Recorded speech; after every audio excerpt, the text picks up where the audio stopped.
Hi friends, welcome to Shobha Kairuchi YouTube channel. ಇವತ್ತು ನಾನು ದೋಕ್ಲಾ ಮಾಡ್ತಾ ಇದ್ದೀನಿ, ಪಂಜಾಬಿ ಸ್ಟೈಲ್ದು. ಅದು ರೈಸಲ್ಲಿ ಚೆನ್ನಾಗಿರುತ್ತೆ. ಇದು ಹೆಂಗ್ ಮಾಡೋದು ಅಂತ ನಾನು ತೋರಿಸ್ಕೊಡ್ತೀನಿ, ಬನ್ನಿ ಮಾಡೋಣ. ಫಸ್ಟ್ ಇದಕ್ಕೆ 2 ಲೋಟ ಅಕ್ಕಿ ನೆನೆಸ್ಕೋಬೇಕು. ತೊಳೆದು ನೆನೆಸ್ಕೊಂಡಿದ್ದೀನಿ ಈ ಲೋಟದಲ್ಲಿ.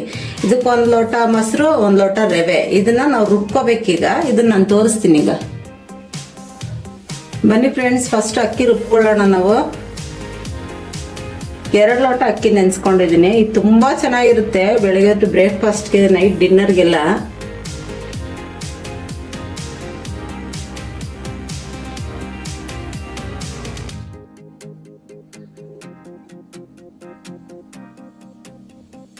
ಫಸ್ಟ್ ಅರ್ಧ ಲೋಟ ಅಕ್ಕಿ, 1 ಲೋಟ ಅಕ್ಕಿ ಅಷ್ಟು ಹಾಕೊಂಡಿದ್ದೀನಿ ರುಬ್ಬಕ್ಕೆ. ಅರ್ಧ ಲೋಟ ಮೊಸರು, ಅರ್ಧ ಲೋಟ ರವೆ ಹಾಕೊಂಡಿದ್ದೀನಿ. ಫಸ್ಟ್ ಇದು ರುಬ್ಕೊಳ್ಳೋಣ, 2 ಸತಿ ರುಬ್ಕೊಳ್ಳೋಣ. ಸ್ವಲ್ಪ ಬೇಕು ಅನ್ನೋರು 1 ಲೋಟ ಹಾಕೋ ಮಾಡ್ಕೋಬೋದು. ನಮ್ಮ ಮನೇಲಿ ಒಂದು 4-5 ಜನ ಇದ್ದೀವಿ, ಅದಕ್ಕೋಸ್ಕರ ಇಷ್ಟು ರುಬ್ಕೊಳ್ಳೋದು. ನೈಟ್ ಡಿನ್ನರ್ ತುಂಬ ಚೆನ್ನಾಗಿರುತ್ತೆ, ಬೆಳಗ್ಗೆ ಬ್ರೇಕ್ಫಾಸ್ಟಿಗೆ ಚೆನ್ನಾಗಿರುತ್ತೆ.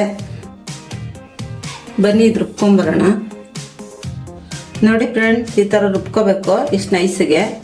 ಈಗ ಇದು ಬೌಲ್ಗೆ ಹಾಕ್ಕೊಳ್ಳೋಣ.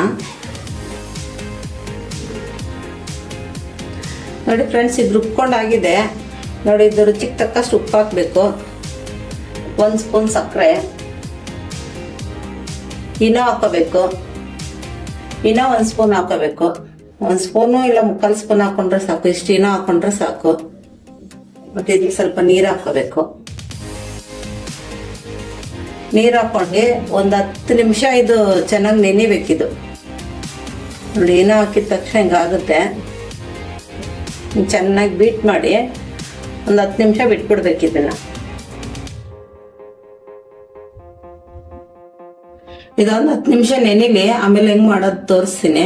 ಅಲ್ಲಿವರೆಗೂ ಇದಕ್ಕೊಂದು ನೀರ್ ಚಟ್ನಿ ಮಾಡ್ಕೊಳ್ಳೋದು ಬೇಕು. ನೀರ್ ಚಟ್ನಿ ಹೆಂಗ್ ಮಾಡ್ಕೊಳ್ಳೋದು ಅಂತ ತೋರಿಸ್ಕೊಡ್ತೀನಿ. ನೋಡಿ ಫ್ರೆಂಡ್ಸ್, ಇದು ನೀರ್ ಚಟ್ನಿ ಅಂತ. ನೀರ್ ಚಟ್ನಿ ಏನೇನು ಬೇಕು ಅಂದ್ರೆ ಹಸಿಮೆಣಸಿನ್ಕಾಯಿ, ಬೆಳ್ಳುಳ್ಳಿ, ಈರುಳ್ಳಿ, ತೆಂಗಿನಕಾಯಿ, ಒಂದು ಅರ್ಧ ಕಪ್ಪು ಕಡಲೆ ಬೀಜ, ಒಂದು ಅರ್ಧ ಕಪ್ಪು ಹುರ್ಗಡ್ಲೆ, ಕೊತ್ತಂಬರಿ ಸೊಪ್ಪು, ಇಷ್ಟು ಬೇಕಾಗಿದೆ. ಇದನ್ನೆಲ್ಲ ಸ್ವಲ್ಪ ಚೆನ್ನಾಗಿ ಫ್ರೈ ಮಾಡ್ಕೋಬೇಕು. ನೋಡಿ, ಅಷ್ಟು ಹುಣಸೆಹಣ್ಣು ಸಾಕು, ಜಾಸ್ತಿ ಏನು ಹಾಕೋದು ಬೇಡ. ಇದೆಲ್ಲ ಸ್ವಲ್ಪ ಚೆನ್ನಾಗಿ ಫ್ರೈ ಮಾಡ್ಕೊಂಡು ಆಮೇಲಿಂದ ರುಬ್ಕೋಬೇಕು. ಬನ್ನಿ ಫ್ರೆಂಡ್ಸ್, ಸ್ಟವ್ ಅಂಟಿಸ್ಕೊಳ್ಳೋಣ. ಇದೆಲ್ಲ ಫ್ರೈ ಮಾಡೋದಕ್ಕೆ 1 ಸ್ಪೂನ್ ಎಣ್ಣೆ ಸಾಕು, ಜಾಸ್ತಿ ಏನು ಹಾಕೋದು ಬೇಡ. 1 ಸ್ಪೂನ್ ಎಣ್ಣೆ ಹಾಕ್ಕೊಳ್ಳೋಣ. ಈ ಕಡಲೆ ಬೀಜ ಇದೆಲ್ಲ ಫ್ರೈ ಆಗಬೇಕು ಚೆನ್ನಾಗೆ, ಅದಕ್ಕೆ.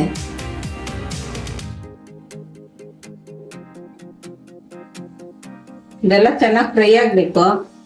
ಕಡಲೆ ಬೀಜ, ಹುರ್ಗಡ್ಲೆ, ತೆಂಗಿನಕಾಯಿ, ಈರುಳ್ಳಿ ಇದೆಲ್ಲ ಹಸಿ ಸ್ಮೆಲ್ ಏನು ಇರಬಾರ್ದು. ಈಗ ಹುರ್ಗಡ್ಲೆ ಹಾಕೋತಾ ಇದ್ದೀನಿ. ಹುರ್ಗಡ್ಲೆ ಹಾಕೊಂಡ್ಮೇಲೆ ಇವೆಲ್ಲ ಒಟ್ಟಿಗೆ ಹಾಕೋಬಿಡೋಣ, ಪರವಾಗಿಲ್ಲ.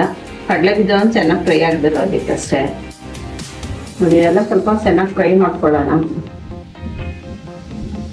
ತುಂಬಾ ಚೆನ್ನಾಗಿರುತ್ತೆ ಈ ಚಟ್ನಿ ಇದು.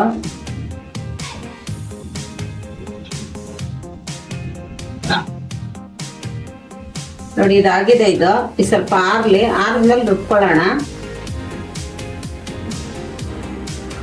ಡೋಕ್ಲಾಗ ಒಂದು ಒಗ್ಗರಣೆ ಹಾಕೋತೀನಿ. ಫಸ್ಟ್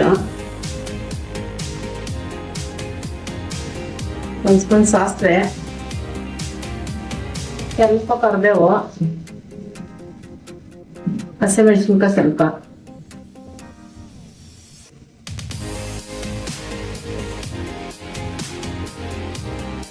ನೋಡಿ ಇದಕ್ಕೊಂದು ಒಗ್ಗರಣೆ ಹಾಕಬೇಕು. ಇದಕ್ಕೆ ಹಾಕ್ತಾ ಇದ್ದೀನಿ ಕೊತ್ತಂಬರಿ ಸೊಪ್ಪೆಲ್ಲ. ಸ್ವಲ್ಪ ಕೊತ್ತಂಬರಿ ಸೊಪ್ಪು ಹಾಕ್ತೀನಿ ಇದಕ್ಕೆ. ನೋಡಿ, ಇದೊಂದು ಮಿಕ್ಸ್ ಕೊಟ್ಕೊಳ್ಳೋಣ ಚೆನ್ನಾಗೆ. ತುಂಬಾ ಚೆನ್ನಾಗಿರುತ್ತೆ ಇದು ಡೋಕ್ಲಾ. ಇದು ಎಷ್ಟು ಚೆನ್ನಾಗಿರುತ್ತೆ ಗೊತ್ತಾ ಟೇಸ್ಟು. ಒಂದ್ಸತಿ ಮಾಡಿದ್ರೆ ಪದೇ ಪದೇ ಮಾಡ್ಬೇಕು ಅನ್ಸುತ್ತೆ, ಅಷ್ಟು ಚೆನ್ನಾಗಿರುತ್ತೆ ಇದು. ಫಸ್ಟ್ ನೋಡಿ, ಈ ತಟ್ಟೆಗೆ ಒಂಚೂರು ಎಣ್ಣೆ ಹಚ್ಕೊಬಿಡ್ಬೇಕು. ನೋಡಿ, ತಟ್ಟೆಗೆ ಹಾಕೋಬಿಡೋಣ. ಇದು ತಟ್ಟೆಗೆ ಹಾಕೊಂಡು ಇಡ್ಲಿ ಪಾತ್ರೆಯಲ್ಲಿ ಇಡ್ಬೇಕು. ಇದನ್ನ ಪಾತ್ರೆ ಒಳಗಡೆ ಇದು ಕ್ಲೋಸ್ ಮಾಡ್ಕೊಳ್ಳೋಣ. ಒಂದು 15 ನಿಮಿಷ ಆಗ್ಬೇಕಿದ್ದು ಬೇಯೋದಕ್ಕೆ. ಬನ್ನಿ ಫ್ರೆಂಡ್ಸ್, ಈಗ ಚಟ್ನಿ ರುಬ್ಕೊಳ್ಳೋಣ. ನೀರು ಚಟ್ನಿಗೆ ಇದೆಲ್ಲ ಫ್ರೈ ಆಗಿ ಚೆನ್ನಾಗಿ ಆರಿದೆ. ಇವಾಗ ಇದು ರುಬ್ಕೋಬೇಕು. ಇದನ್ನ ಉಪ್ಪು ಹಾಕೊಳ್ಳೋಣ ರುಚಿಗೆ ತಕ್ಕಷ್ಟು. ಈಗ ಸ್ವಲ್ಪ ನೀರು ಹಾಕೊಂಡು ಚೆನ್ನಾಗಿ ನೈಸಕ್ಕೆ ರುಬ್ಕೊಳ್ಳೋಣ. ಈ ಚಟ್ನಿ ಹೆಂಗಿರ್ಬೇಕು ಅಂದ್ರೆ ಸ್ವಲ್ಪ ನೀರಾಗೇ ಇರ್ಬೇಕಿದು. ನೋಡಿ ಚಟ್ನಿ ಆಗಿದೆ. ಈಗ ಬೋಲ್ಗೆ ಹಾಕೋತೀನಿ ಇದನ್ನ. ಇಷ್ಟು ಗಟ್ಟಿ ಇರಬಾರ್ದು, ಇದು ಸ್ವಲ್ಪ ನೀರು ಹಾಕೋಬೇಕು. ನೀರು ಹಾಕೊಂಡ್ಮೇಲೆ ಅದಕ್ಕೆ ನೀರು ಚಟ್ನಿ ಅಂತ ಹೇಳೋದು. ನೋಡಿ ಇಷ್ಟು ನೀರಾಗಿರ್ಬೇಕು ಇದು ಚಟ್ನಿ, ಜಾಸ್ತಿ ಗಟ್ಟಿ ಇರ್ಬೇಡ್ದು, ಚೆನ್ನಾಗಿರಲ್ಲ. ನೋಡಿ ನೋಡಿ ಚಟ್ನಿ ರೆಡಿಯಾಗಿದೆ. ಈಗ ದೋಕ್ಲ ಬೇಯಕ್ಕೆ ಇಟ್ಟಿದ್ವಲ್ಲ ಅದನ್ನ ನೋಡೋಣ ಬನ್ನಿ. ಈಗ ನೋಡೋಣ. ಇದು ನೋಡಿ ಎಷ್ಟು ಚೆನ್ನಾಗಾಗಿದೆ. ಇದು ಬೆಂದಿದೆಯಾ ಇಲ್ವಾ ಅಂತ ನೋಡೋದು ಹಿಂಗೆ ಸ್ಪೂನಲ್ಲಿ ಹಿಂಗೆ ನೋಡ್ಬೇಕು. ಹಿಂಗೆ ನೋಡಿ ಒಂಚೂರು ಏನೂ ಇದಾಗ್ತಾ ಇಲ್ವಲ್ಲ, ಚೆನ್ನಾಗಿ ಬೆಂದಿದೆ ಇದು. ನೋಡಿ ಇದಾಗಿದೆ. ಇದು ಕಟ್ ಮಾಡ್ಕೊಳ್ಳೋಣ ಈಗ. ನೋಡಿ ಎಷ್ಟು ನೀಟಾಗಿ ಎಷ್ಟು ಚೆನ್ನಾಗಿ ಬರ್ತಾ ಇದೆ.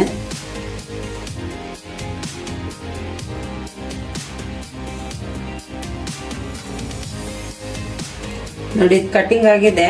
ಇದ್ರ ಮೇಲೆ ಒಂದು ನೋಡಿ ಇದಕ್ಕೊಂದು ಒಗ್ಗರಣೆ ಹಾಕೊಳ್ಳೋಣ. ಒಗ್ಗರಣೆ ಹಾಕೋಬೇಕು, ಇದಕ್ಕೆ ಚೆನ್ನಾಗಿರುತ್ತೆ. ಇಷ್ಟ ಇದು ನೋಡಿ ಎಷ್ಟು ಸಾಫ್ಟಾಗಿ ಎಷ್ಟು ಚೆನ್ನಾಗಿದೆ. ಹಿಂಗೆ ಬರುತ್ತೆ. ಇದು ಎಷ್ಟು ಸ್ಮೂತ್ ಆಗಿರುತ್ತೆ, ಚೆನ್ನಾಗಿರುತ್ತೆ. ಸರ್ವ್ ಮಾಡ್ಕೊಳ್ಳೋಣ ಬನ್ನಿ. ಇದು